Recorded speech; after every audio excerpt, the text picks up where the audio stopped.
বিপিএসসির বিহারের স্টেটের যে টপিকটি আলোচনা করব সেটা হচ্ছে স্যামুয়েল জনসনের প্রিফেস টু শেক্সপিয়ার। তো চলো, আশা করি সবাই আমার ভিডিওগুলো দেখছো এবং আশা করি সেগুলো খুব লাভজনক হচ্ছে। আর সবাইকে ওয়েলকাম জানাচ্ছি আমার ইউটিউব চ্যানেলে। এবং চলো আজকের টপিকটি শুরু করা যাক।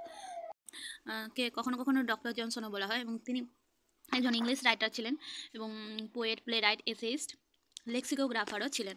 তার কিছু ফেমাস ওয়ার্ক হচ্ছে যেমন life of mister Richard savage, the vanity of human wishes, এবং তিনি যে শেক্সপিয়ারের যে ওয়ার্কগুলো সেটা নিয়ে একটা এসের কালেকশন লিখেছিলেন, এবং lives of the most eminent English পোয়েটসও লিখেছিলেন। এবং এই যে লাইফস অফ দ্য পোয়েটস, এটাতে তিনি টোটাল 52 পোয়েটসের লাইফ নিয়ে আলোচনা করেন। এবং তার মধ্যে যে প্রথম হচ্ছে সেটা হচ্ছে আব্রাহাম কাউলে, এবং লাস্ট হচ্ছে জর্জ লর্ড লেইটন। তো চলো আমাদের যে মেন টপিক, যেটা যে ডক্টর স্যামুয়েল জনসনের প্রিফেস টু শেক্সপিয়ার, সেটা শুরু করা যাক। আর আরও বলে দিই যে স্যামুয়েল জনসন হচ্ছেন অগাস্টান এজের পোয়েট। আর এই যে প্রিফেস টু শেক্সপিয়ার, এটা পাবলিশড হয়েছিল 1765-এ। তো এইখানে যে স্যামুয়েল জনসন কী করে, যে শেক্সপিয়ারকে প্রেজ করেন এবং তার কিছু অ্যাডভান্টেজ এবং ডিসঅ্যাডভান্টেজগুলো নিয়ে আলোচনা করেন।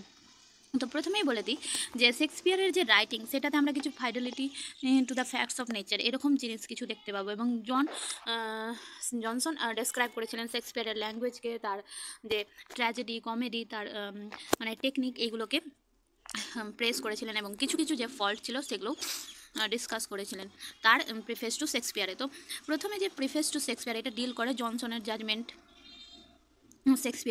শেক্সপিয়ারের কে ড্রামাটিস্ট হিসেবে।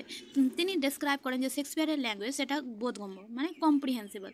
আর তার ড্রামাকে তিনি বলেন যে তার ড্রামা হচ্ছে আমাদের যে লাইফ সেটারই মিররের মতো একদম। তার ড্রামাতে আমরা মিরর অফ লাইফ এই জিনিসটা অনুভব করতে পারি।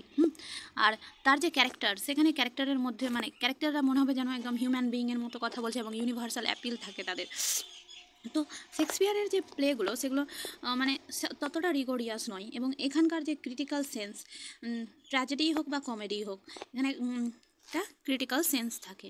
তারপরে নেক্সট যে পয়েন্টটা ডিসকাস করবো সেটা হচ্ছে যে শেক্সপিয়ারের যে মানে মেশানো অ্যামালগামেশন একটা ট্র্যাজিক এবং কমিক এলিমেন্টের, সেটা আমরা অবশ্যই দেখতে পাই। তো মানে শেক্সপিয়ার যে তার লেখা, সেটাতে রিয়ালিটিকে রিপ্রেজেন্ট করতে চায় অ্যাজ ইট ইজ। তিনি বলেন যে প্লে হচ্ছে যে মানে যে আমাদের যে জেনারেল নেচার, তার রিপ্রেজেন্টেশন। তিনি আরও মানে রিয়ালিটিকে ফলসিফাই করেননি, এবং তিনি মানে ভালোভাবে কেয়ারফুলি কমেডি এবং ট্র্যাজেডি দুটোর কম্বিনেশন তার লেখাতে ইউজ করেছেন, এবং যে রিডার বা অডিয়েন্সকে সর এবং লাফটার দুটোই দিয়েছেন।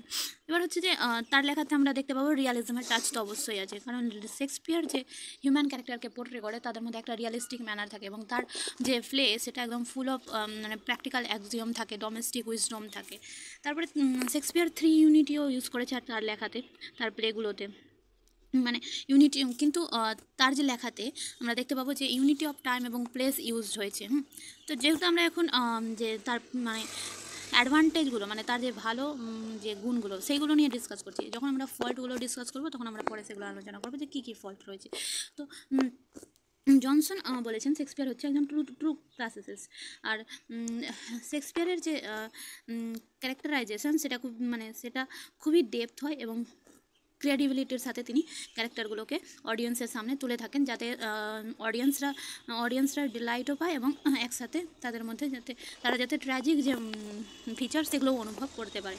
তো আর যে জনসন আরও বলেছেন যে শেক্সপিয়ার হচ্ছে পোয়েট অফ নেচার।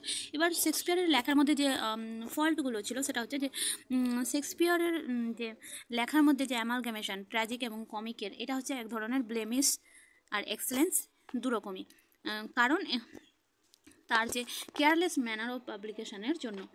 তো জনসন বলেছেন যে শেক্সপিয়ারের যে ন্যাচারাল মিডিয়াম, তার যে কমেডি, মানে শেক্সপিয়ারের ন্যাচারাল মিডিয়াম হচ্ছে কমেডি, ট্র্যাজেডি নয়। মানে তার যে তিনি যখন কমেডি লেখেন তো মনে হয় যেন ওটা তার মধ্যে ভিতর থেকে বেরিয়ে আসে, কিন্তু যখন তিনি ট্র্যাজেডি লেখেন মনে হয় যেন যেচে লেখার চেষ্টা করেন। তো শেক্সপিয়ারের ট্র্যাজেডিকে তিনি স্কিল বলেন, এবং তার কমেডিকে তিনি ইনস্টিংক্ট বলেন।